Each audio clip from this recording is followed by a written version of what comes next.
What up, Hope Biscuits? It's your girl Skitten, back at it again, and we are here to get some more background details on the SCP universe. I've been watching a lot of stuff that focuses on SCPs themselves, also stuff that focuses on the SCP Foundation, and a lot of you guys have been suggesting that I look into other organizations within the SCP universe. If you have any recommendations for those, definitely leave them down in the comments below. I did like a cursory glance earlier today, and I didn't really see any videos that super interested me. So if you guys have any that you recommend, I would love to see those, like I said, down in the comments below. This video is about Sarkicism, which I don't know what that is. Like, your girl is going in blind. I don't know what's happening, but I'm ready, I'm excited, eager to learn. So without further ado, let's go ahead and get started. Sarkicism. The nature of belief and faith is certainly a powerful one, regardless of the concept of a deity or deities. But even just looking at the power, control, and influence that believers can possess. From the widespread influence of the Vatican to the utter control of a small cult leader, faith has been a prominent aspect of our species for thousands of years. We've already looked at one religion in the SCP universe, the Church of the Broken God. I will look at that one next. But now we'll discuss their counterpart, the Sarkic cults. Sarkicism is another very large topic within the SCP universe, and this would be a very long video if I tried to cover it all. So let's just try and get a good idea of what Sarkicism is and why it has its followers. I'm down and ready. Sark means flesh in ancient Greek, which summarizes the overall belief system of the Sarkites, which is diametrically opposed to the Church of the Broken Gods theology based on technology. Okay. In fact, most Sarkites don't actually refer to themselves using the term Sarkic, as the term was an insult created by the Church of the Broken Gods' predecessors. That is not to overemphasize the Sarkites' opinion of the Church, as it is believed that while the Church views the Sarkites as a sort of biblical foe, the Sarkites seem to view the Church as simply another obstacle. Right, just a nuisance, basically. The Sarkic cults are generally divided into two different factions that operate in vastly different ways, but follow mostly the same set of beliefs. Okay. The proto-Sarkic cults are those found in small, isolated communities across Europe and Asia. These communities are usually poor, superstitious, technophobic, and generally hostile to any outsiders. Right. The Neo-Sarkic cults, on the other hand, are found in much more urban environments and can be difficult to differentiate from other wealthy city dwellers. They are usually upper class, coming from affluent families, and with no apparent objections to technology and modern life. Both cults, however, believe that one of the main concepts of Sarkicism is that one can achieve apotheosis, that is, becoming a god.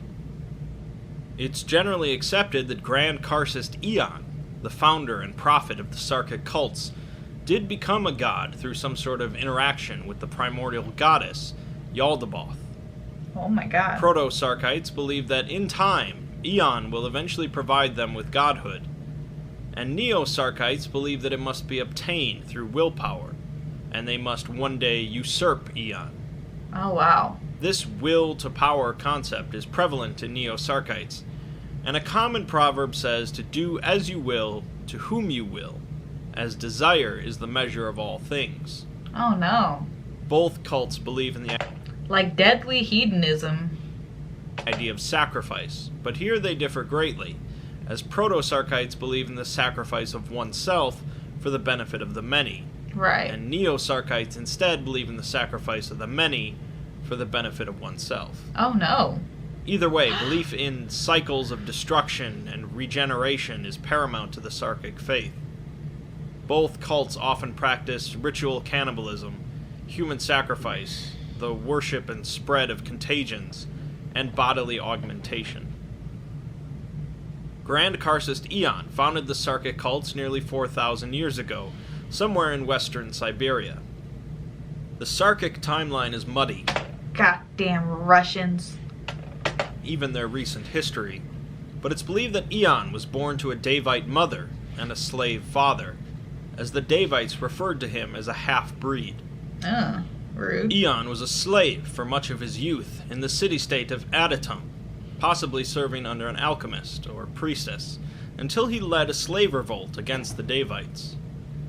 During this time, Ion demonstrated great power over organic flesh, both his own and others. Ugh.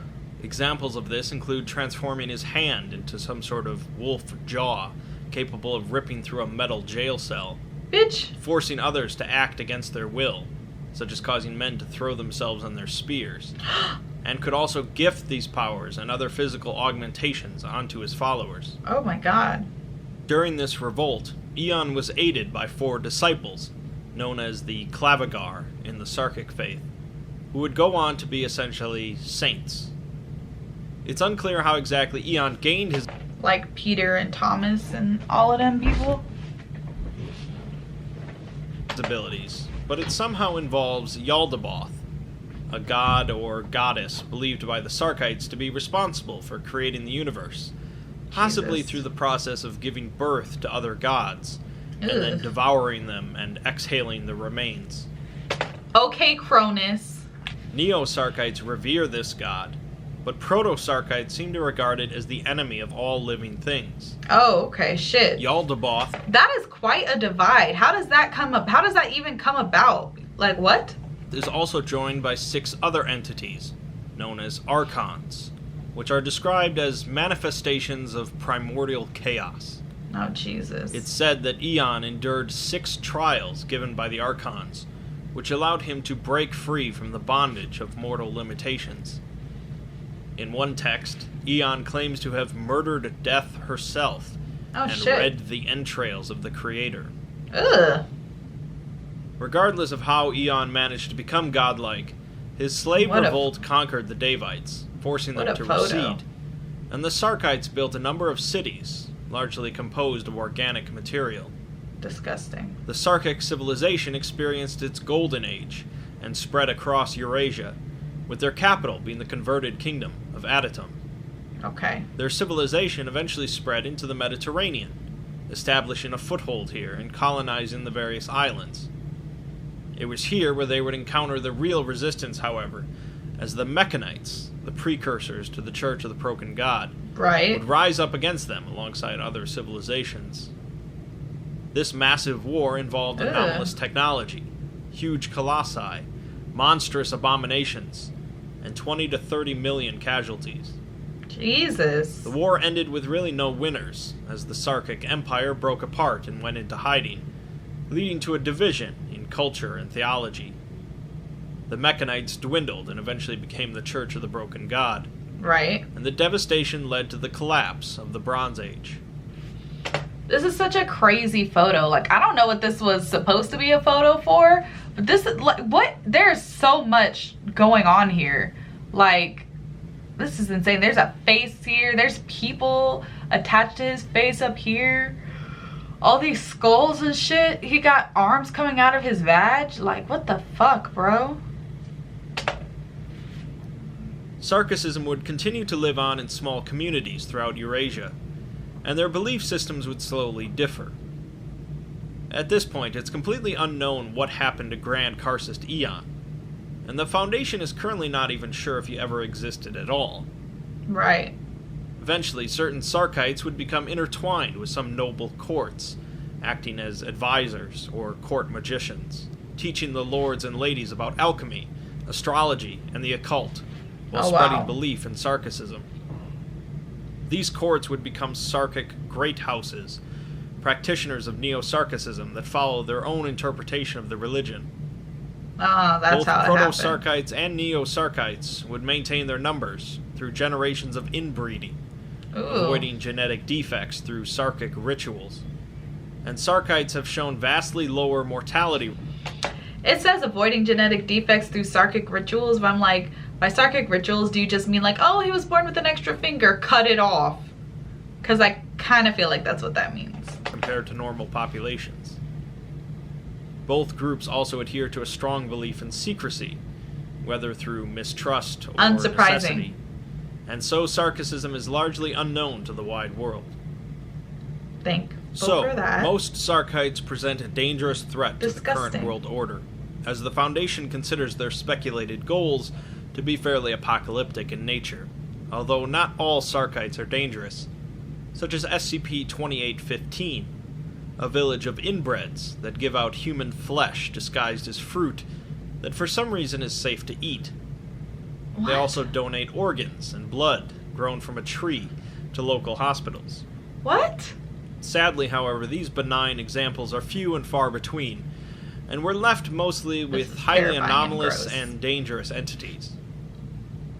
I would be doing many of these SCPs a disservice by only quickly summarizing them here instead of giving them their own videos, but I'll provide a few examples. Okay. SCP-2480 is one of the more notable ones, a dimensional anomaly located in a town in Massachusetts. The anomaly is causing Sarkite monstrosities to bleed into our reality, either from another dimension or another timeline.